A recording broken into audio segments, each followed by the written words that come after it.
வணக்கங்கண்ணா. வணக்கங்க. இந்த வாரம் சந்தை நிலவரத்தை பற்றி கொஞ்சம் சொல்றீங்களா? சந்தை நிலவரம் பரவாயில்லைங்க. சந்தையில் பேசுறதுக்கு நேரம் இல்லை. அதான் நம்ம வீட்டுக்கு வந்து நம்ம கண்ணுக்குட்டி வீடியோ போடுறதுனால இப்போ இங்கே பேசுகிறோம். சந்தையில் பரவாயில்ல, ஓரளவுக்கு இந்த வாரம் எடுத்துருக்கோம். மாடலாக எடுத்துருக்கா. நிறைய கஸ்டமர், ஒரு 5-6 கஸ்டமருக்கு எடுத்தல. இந்த வாரமும் எடுத்து தரல. என்ன தப்பாக எடுத்து கொடுத்துட்டு பஞ்சாயத்து பேசிக்கிட்டு இருக்கிறதுக்கு நிம்மதியாக எடுத்து கொடுத்துட்டு நிம்மதியாக இருந்துக்கலாம்ல. சரிங்க. வந்த கஸ்டமர்லாம் கொஞ்சம் பேர் பேசியிருக்காங்க, கொஞ்சம் பேர் பேசல. சரியா யாருமே பேசல. நீங்கள் நம்மளும் ஒரு மைண்ட் அப்செட்லாம் கொஞ்சம் இருந்ததுனால ஒன்றும் சரியாக கவனிக்கல. உங்ககிட்ட வர கஸ்டமர்லாம் பாதி பேர் ஷை டைப்லேயே இருக்காங்க. அதாவது கொச்ச சுபாவம் இருக்கிற. கொச்ச சுபாவம்னா நம்மகிட்ட இருக்கவங்களாம் அவங்கவுங்க கஷ்ட சூழ்நிலையில் வர்ற ஆளுங்க. நல்லா கொஞ்சம் காசு பணம் வச்சோ இல்லை இதாக வந்து வர்றவங்களா எல்லாரும் அவங்கவுங்க சூழ்நிலைக்கு தகுந்த ஏதோ 2 மாடு வாங்கி பொழைச்சிக்கலாம் அப்படின்னு ஏதோ ஒரு குழப்பத்தில் ஏதோ இதில் வராங்க. அப்போ வந்து அவ்வளோ இதாக பேசுறதுக்கு அவங்களுக்கு தோணாது. இப்போ நம்ம கேமராமேன் பேசிக்கிட்டே நம்ம படக்குன்னு பேசுகிறோம். புதுசாக இருக்கவங்களுக்கு இப்போ கேமராமேன் பேசுங்கன்னா அவங்களுக்கு கொஞ்சம் தயக்கம். அவங்க கேமரா முன்னாடி பேசுறதுக்கு அவ்வளோ கூச்சமாக இது பண்ணுறாங்க. உங்ககிட்ட சொல்கிறப்ப அது சொல்கிறாங்களா?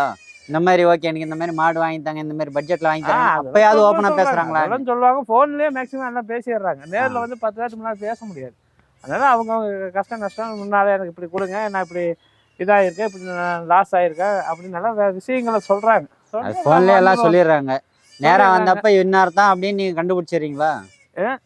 இன்னார்தான் ஃபோனில் பேசினவங்க அதெல்லாம் தெரிஞ்சுக்குவோம். அதெல்லாம் தெரிஞ்சுக்குவோம். இந்த ஊர்லேருந்து வந்திருக்கேன், இந்த மாடு சொல்லியிருந்தாலே யாரும் நம்மக்கிட்ட வந்தாலே புது ஆளாட்டெல்லாம் இருக்க மாட்டாங்க யாருமே. நம்மளும் அப்படி இருக்க மாட்டோம். வந்தவங்ககிட்ட நம்ம பழகிற விதத்துலேயே 10 வருஷம் பழகின ஆளுகாட்டம் தான் இருக்கும். ஆமாம், ஒரு சில பேர்கிட்ட கஸ்டமர்கிட்ட அதையும் கேட்டிருக்கோம். ஏன் ஃபோன் பண்ணிட்டு நீங்கள் வரீங்க, நீங்கள் தான் வரும்னு எப்படி தெரியும், எப்படி கண்டுபிடிக்கிறீங்க அப்படின்னு கேட்டோம். இல்லை ஃபோன் பேசுறது அவர்கிட்ட சொன்னோடனே இந்த மாதிரி பேசியிருக்கேன்னு சொன்னோடனே அவர் கண்டுபிடிச்சிடுறாரு. நம்ம என்ன பேசணுமோ அது ஃபுல் லிஸ்ட்டாக நம்ம மெமரி கார்டில் இருக்கிற மாதிரி எல்லாம் வந்துடுது அப்படின்னு. எனக்கு நம்ம கொஞ்சம் ஞாபகம் மாதிரி தான். ஆனால் கஸ்டமர் விஷயங்களில் வந்து நம்ம கரெக்டாக மெமரி பண்ணிக்கிறோம்.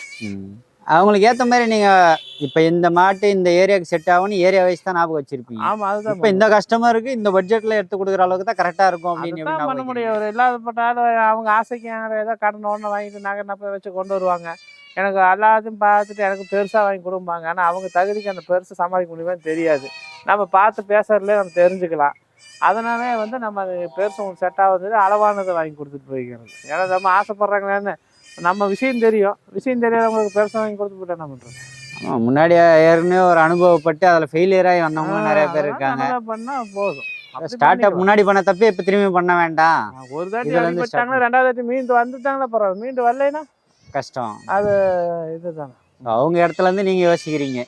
ஆமாம், யார் இடத்துல என் காசு போனாலும் ஒன்று தான், அவங்க காசு போனாலும் ஒன்று தானே. இல்லை எல்லாருமே அப்படி நினைக்க மாட்டாங்கல்ல. அது அவங்கவுங்க பெரியவங்க, நமக்கு அது தேவையில்லை. அதுதான் நான் வந்துட்டு ஏன் மணிகண்டன் அவரே நீங்கள் தேடி வரீங்கன்னு கேட்குறப்ப அவங்க 100 கோடி மக்கள் இருக்காங்க, 100 கோடி ஒரே மாதிரி இருப்பாங்கன்னு சொல்ல முடியுமா? ஒவ்வொருத்தர் கேரக்டர் ஒவ்வொரு வேறு. இப்போ உங்கள் கை என் கை எல்லாத்து கை ஒரே ரேக ஒரே மாதிரி இருக்குமா? எல்லாம் வேறு தானே. அதனால் வந்து நம்ம அதெல்லாம் சொல்ல முடியாதுங்க. அவங்கவுங்களோட மைண்ட் செட்டு அவங்க கேரக்டரை பொறுத்து. சரிங்க, எல்லாருமே இப்போ எடுத்து கொடுத்தவங்கலாம் திருப்திகரமாக எடுத்து கொடுத்துருக்கீங்க. ஆமாம், சந்தோஷம். நான் நிறைய எடுத்து கொடுத்துருக்கேன். அது போக அவங்கவுங்க திருப்தியாக எடுத்துகிட்டு போகிறாங்க. நல்லா இருக்குன்னு நம்மக்கிட்ட வராங்க அப்படின்னு சொல்கிறாங்க. ஒருத்தர் சொல்கிறதில்ல, அடுத்தாட்டி மாடு வரங்கும்போது ஆனால் நல்லா இருக்குது போகுது அப்படின்னு. இந்த போன தாட்டி 2-3 கஸ்டமருக்கு எடுத்து கொடுத்தா. இந்த வாரம் கூட செவ்வாய்க்கிழமை ஒரு கஸ்டமர் வந்தார், மாடு வாங்கி கொடுத்தேன் பண்ணையில். அவர் கூட சொன்னார், அந்த ரெகுலராக 2-3 தாட்டி வாங்கியிருக்கேன். போன தாட்டி 52,000 மாடு வாங்கி கொடுத்தீங்கன்னா அது 5-6 கறக்குன்னு சொன்னீங்க, 9 கறக்குதுங்கன்னு சொன்னாங்க. அதெல்லாம் நம்ம சொன்ன மாதிரி தான் தெரியுது. அதுதான் இப்போ 70,000 80,000க்கு போட்டு அந்த 10 கறக்கிற மாடு எடுக்கிறோம். அவருக்கு 52,000க்கு மாடு வாங்கி கொடுத்து 9 கறக்குதுன்னா அவருக்கு ஒரு லக்கு தான், நமக்கு ஒரு சந்தோஷம் தான். பரவாயில்ல, இந்த பட்சத்துக்கு அது 9 கறக்குது அப்படின்னு. அந்த மாதிரி எல்லாருமே திருப்திகரமாக அமையாது. எல்லாருக்குமே 1-2 தப்பு தவிர வரத்தான் செய்யும். தப்பு தவறுகள் வரும். நான் அப்புறம் வந்து ஏதோ அமையும். அது அவங்கவுங்க கொஞ்சம் பொறுமையாக இருந்து கடைப்பிடிச்சாங்கன்னா அதுக்கு தகுந்த மாதிரி பண்ணலாம். என்னடா இப்போ நீங்கள் நான் சந்தையில் நடந்துக்கிட்டே இருக்கேன்னா என்னடா நான் நடந்துக்கிட்டே இருக்கான்னு நினைக்க வேண்டாம். எனக்கு உங்களுக்கு எப்படி கால் வலிக்கும் அதே கால் வலி எனக்கும் தான் இருக்கும். உங்களை விட நான் ஒரு சுற்று கொஞ்சம் பெருசாக தான் இருக்கிறேன். உங்களை விட எனக்கு உடம்பு வசதியாகவோ வலி இருக்கும். இருந்தாலும் நம்ம முதல்ல நான் இன்னைக்கு 500,000 சம்பாதிக்கிறது பெருசு இல்லை. அங்கே போகிறது யாருக்கு பெரிய அமௌண்ட் போகுது? பெரிய அமௌண்ட் யாருக்கு போகுது? அவங்களுக்கு தான். அதனால பொறுமையாக இருந்தோம்னா நம்ம தெளிவாக எடுத்து தந்துடுவோம். அவங்க சில பேர் அவசரப்பட்டாங்க அப்படின்னு சொன்னனால வந்து அப்படிங்கும்போது நம்ம எதுவும் இது பண்ணுறதில்ல. அவசரமே இதுக்கு இழப்பீடாகிடுது. அவசரப்படாமல் கொஞ்சம் நிதானமாக இருந்தாங்க உங்ககிட்ட எடுக்கிறது கரெக்டாக இருக்கும். இல்லை என்கிட்டன்னு இல்லை, யாராக இருந்தாலும் பொறுமையாக இருந்தால் நான் பண்ணிக்கலாம். என்கிட்டன்னு இல்லை, யாருக்கிட்ட எடுத்தாலும். ஒரு சில பேருக்கு 1 மணி நேரத்துலலாம் கிடைச்சது, ஒரு சில பேருக்கு 3 மணி நேரம் ஆகுது. மணிக்கணக்கிலே தொலைவிட்டு இருக்க முடியாது. இல்லை நல்ல பொருள் தான் படக்குன்னு வாங்குவோம், இல்லைன்னா இன்னும் ரொம்ப நேரம் கழிச்சு கூட பார்த்து எடுப்போம். அதுக்குன்னு ஒவ்வொருத்தருக்கும் 1 மணி நேரம் 2 மணி நேரம் சொன்னா கடைசி முடியும் நான் சுற்றிக்கிட்டா தான் இருக்கும். நான் மாடு வாங்கி கட்ட முடியாது. இல்லை நீங்கள் ஒரு ஆளுக்கு அப்படி சுத்தறது இல்லையா, எல்லாருக்கும் என்ன அப்படின்னு தெரிஞ்சுக்கிட்டு இப்போ ஓரளவுக்கு போகிறேன். நிறைய மாடு இருக்குதுன்னா அந்த இடத்துல படக்குன்னு 4 மாடு சேர்ந்து படக்குன்னு நல்ல மாடை எடுக்கலாம். இல்லை அமையலைன்னா இப்போ கொஞ்ச நேரம் சுத்த வேண்டிய 1/4 மணி நேரம் சுத்த வேண்டியதான். நல்ல மாடை இறங்குச்சுன்னா அதில் பார்த்து எடுக்க வேண்டியதான். சில பொருள் நம்ம கண்ணுக்கு தெரியும், சில தெரியாமல் இருக்கும். தொலைவு மாடு தப்பக்குன்னு மாட்டும், அப்படி பார்த்து எடுத்துக்கிறது. சரிங்கண்ணா. இப்போ எல்லாமே சந்தையில் கூட அனௌன்ஸ்மெண்ட்லாம் பண்ணிட்டு இருக்காங்க, தெரியாதவங்க கிட்ட வாங்காதீங்க, மொபைல் நம்பர் வாங்கிக்கிங்க அப்படி. ஆமாம் ஆமாம், யாராக இருந்தால் நாம் வாங்கி கொடுக்குறோம். ஒரு தப்பான பொருள் ஆயிடுச்சுன்னா நேரம் என்ன சொல்லுவாங்க, இன்றைக்கி கூட ஒரு மாடு மாற்றி கொடுத்தான், மாடு தப்பு வந்துருச்சு. அது நம்ம மாடு நம்ம மேலே தப்பு இல்லை, வேறு இது மூலியமாக தப்பு வந்துருச்சு. அதனால் மாற்றி கொடுத்தோம். அதாட்ட தெரியாதவங்க நம்மளா இருக்குன்னா நம்மளை கான்டாக்ட் பண்ணி வராங்க. தெரியாத ஆளு வாங்கினா யாருன்னு போய் கேட்பாங்க. 19 ஈரோடு மார்க்கெட்டில் வாங்கினா இந்த மாதிரி ஆக்சிடென்ட் தான் வரும். இப்போ ஊர் பேரும் கெட்டு போகும், மார்க்கெட் பேரும் கெட்டு, நம்ம ஆளுக்கு பேரும் கெட்டு போகும், மற்ற வியாபாரிக்கு பேரும் கெட்டு போகும். அதனால் நம்ம அது தெரிஞ்ச ஆளுகிட்ட வாங்கிக்கிற 1000-500 எச்சு மூச்சு போது வருது. தெரிஞ்ச ஆளுகிட்ட கேரண்டியை பார்த்து கேரண்டியோட வாங்கிக்கிறது நல்லது. சரிங்கண்ணா. தெரியாத ஆளுகிட்ட நீங்களா வாங்குறீங்க, அதை எங்கடா இந்த ஆள் சுற்றிக்கிட்டு இருக்கிறான், இந்த ஆளுக்கு நம்ம எப்படா மாடு வாங்குறது, நம்மளே தனியாக வாங்கலான்னு வாங்கினீங்கன்னா நாளைக்கு அது ஏதோ ஒரு தப்பான மாடாக இருந்தால் நாளைக்கு யாரோ கேள்வி கேட்டாங்கன்னா யாருன்னு போய் கேட்க முடியும். அது கண்டுபிடிக்கிறதும் கஷ்டம்தான். ஆமாம் ஆமாம். ஃபோன் நம்பர் வாங்கி போய் திரும்பி அந்த ஃபோன் நம்பர் சுவிச் ஆஃப் வந்துச்சுனாலும் ஃபோன் எடுக்கலனாலும் பிரச்சனை தானே. நீங்கள் வாங்கி கட்டிக்கிட்டு இன்னொரு ஏப்பா இது ஏன் மாடுப்பா நீங்கள் எங்கப்பா வாங்கினீன்னு கேட்டால் அதுக்கு பதில் சொல்ல முடியாது.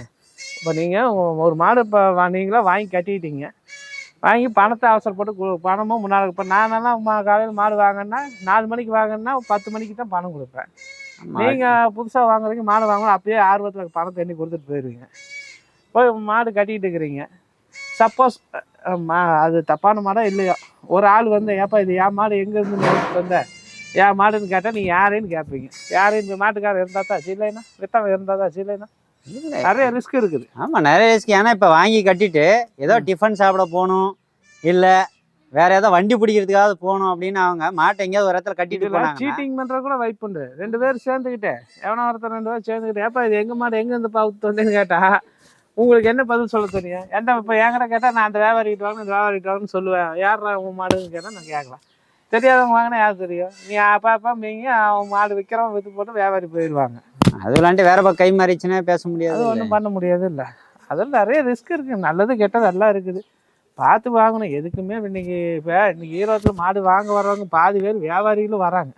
எல்லாத்துக்கும் விலை தெரியாமல் இல்லை, மொழி பாசம் தெரியாமல் இல்லை. ஆனால் இருந்தாலும் ஒரு ஆள் அந்த இடத்துல பொதுப்படையாக ஒரு இடத்தரகரை வச்சு தான் மாடு வாங்குறாங்க. ஆமாம், பாசம் தெரியும், எல்லாம் தெரியும், இருந்தாலும் ஒரு ஆள் வச்சு தான் வாங்குறாங்க. நம்பிக்கை அவர் இங்கே தான் இருக்காரு. பொதுவாக ஒரு ஆள் அந்த இடத்துல வியாபாரத்தில் இருந்தால் தான் அது பேச்சு செல்ல முடியும். ஆமாம், அதனால இந்த மாடு உங்களை கொஞ்சிக்கிட்டே இங்கே நிற்கிது. இது நம்ம செல்ல பிள்ளையாட்டங்க, இது என் செல்ல பிள்ளையா தான்.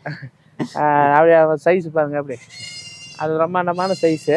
இன்னும் தண்ணி காமிக்கணும், தீனி போடல. இன்றைக்கி சண்டைக்கு போயிட்டு இப்போ தான் வந்திருக்கேங்க, கொஞ்சம் தான் தீனி சாப்பிட்ருக்கு, இனிமேல் தான் தண்ணி வைக்கணும். நல்ல பிரம்மாண்டமான சைஸுக்கு மாடு. எத்தனை பல்லுங்கண்ணா? 2 பல்லுங்க. 2 பல்லு. 2 பல்லு ஊசி போட்டிருக்கீங்க. இப்போ தான் காலை சேர்த்து ஒரு 3 மாதம் ஆகிருக்குங்க. சேனா 90% கேரண்டியாட்டம். இன்னும் ஒரு வாரம் கழிச்சு செக் பண்ணணும். நல்லா அருமையான மாடு. பார்த்தா பிரம்மாண்டமா இருக்கு. மாடு நடந்துச்சுன்னா அப்படியே யானை நடக்கிறதே இருக்கும். அதான் ஒன்றும் இப்போதான் தண்ணி குடிக்கிற நேரம். தண்ணி வைக்கிற இன்னைக்கு வேலைக்கிழமை நம்ம சந்தைக்கு போடுறதுனால மதியானத்துக்கு மேலே தண்ணி வைப்போம். இல்லைன்னா காலை 10 மணிக்கு தண்ணி கொஞ்சம் சைலேஜ் ஃபுல்லாக. இந்த மாடு மட்டும் சைலேஜ் மட்டும் ஒரு நாளைக்கு குறைஞ்சது ஒரு 30 கிலோவுக்கு மேலே திங்கும் கொடுக்குறேன். காலையில் ஒரு 5 கிலோ, சாயங்காலம் 5 கிலோ, குறைஞ்ச 30 to 40 கிலோக்குள்ள திங்குது. அப்படி பிரம்மாண்டமா வரும். அவரு பெருவரு அந்த அளவுக்கு தீனி ஃபுல்லாக அந்த மக்கில் 2 மக்கு தப்பாக திங்கும். அந்த அளவுக்கு போட்டு ஆசைக்கு வளர்த்துக்கிட்டு இருக்கேன். இதனோட டெலிவரி பார்த்துட்டு அதுக்கப்புறம் பார்ப்போம். அது வரைக்கும் வச்சிருப்பீங்களா? வச்சிருக்கேன். இது எல்லாம் நான் தான் 7-8 கன்று வச்சுருந்தேன். எல்லா கண்ணையும் கொடுத்துட்டேன். இது ஒன்று மட்டும் செல்லமாக வச்சுருக்கேன். அது குழந்தையாட்டு விளாண்டுக்கிட்டு நல்லா ஜாமுன்னு நிற்கும். ஏண்ணா நல்லா சிறப்பாக பிரம்மாண்டமாக இருக்கு. நல்ல மடிசெட்டில் அருமையான கன்று. நம்ம நடந்துச்சுன்னா பின்னா மடிவு பாருங்க. நெக்ஸ்ட் வரப்போகிற வீடியோவில் அதுவே அப்டேட் கொடுப்போம். இப்போ தான் 2வது 3வது மாதம் நடக்குது, கன்ஃபார்ம் ஆகலை.